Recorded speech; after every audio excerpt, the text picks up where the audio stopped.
കരുത്തു തെളിയിച്ച സാംസ്കാരിക റാലിയോടെ ഭാരതീയ വേലൻ സൊസൈറ്റി 50ാമത് വാർഷിക സമ്മേളനത്തിന് കോട്ടയത്ത് തിരിതെളിഞ്ഞു.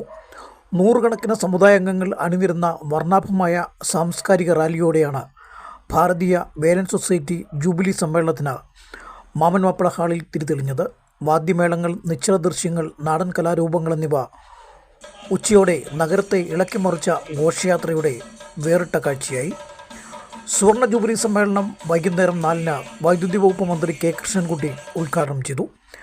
പ്രതിപക്ഷ നേതാവ് വി ഡി സതീശൻ മുഖ്യാതിഥിയായി പങ്കെടുത്തു. സംവരണീയ വിഭാഗങ്ങൾക്ക് ക്രീമി ലെയർ ഏർപ്പെടുത്താനുള്ള നീക്കം ഭരണഘടനാ തത്വങ്ങളുടെ ലംഘനവും അനീതിയുമാണെന്ന് അദ്ദേഹം ചൂണ്ടിക്കാട്ടി. ജാതി സെൻസസ് നടപ്പാക്കണമെന്നും സംവരണ തോത് വർദ്ധിപ്പിക്കണമെന്നും പ്രതിപക്ഷ നേതാവ് ആവശ്യപ്പെട്ടു. കേരളത്തിൽ വിദ്യാർത്ഥികൾക്ക് 2 വർഷമായി ഗ്രാൻഡ് മുടങ്ങിയിരിക്കുകയാണ്. ഇതും അനീതിയാണെന്ന് വി ഡി സതീശൻ കുറ്റപ്പെടുത്തി.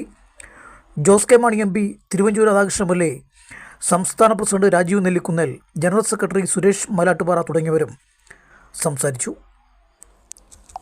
2021 കേന്ദ്ര ഗവൺമെന്റ് ഒരു ഉത്തരവിറക്കി. അതിനെക്കുറിച്ചാണ് പ്രസിഡന്റ് സൂചിപ്പിച്ചത്. പോസ്റ്റ് മെട്രിക് സ്കോളർഷിപ്പിനെ സംബന്ധിച്ച് അതിനോടനുബന്ധിച്ച് 2023 സംസ്ഥാന സർക്കാർ ഒരു ഉത്തരവിറക്കി.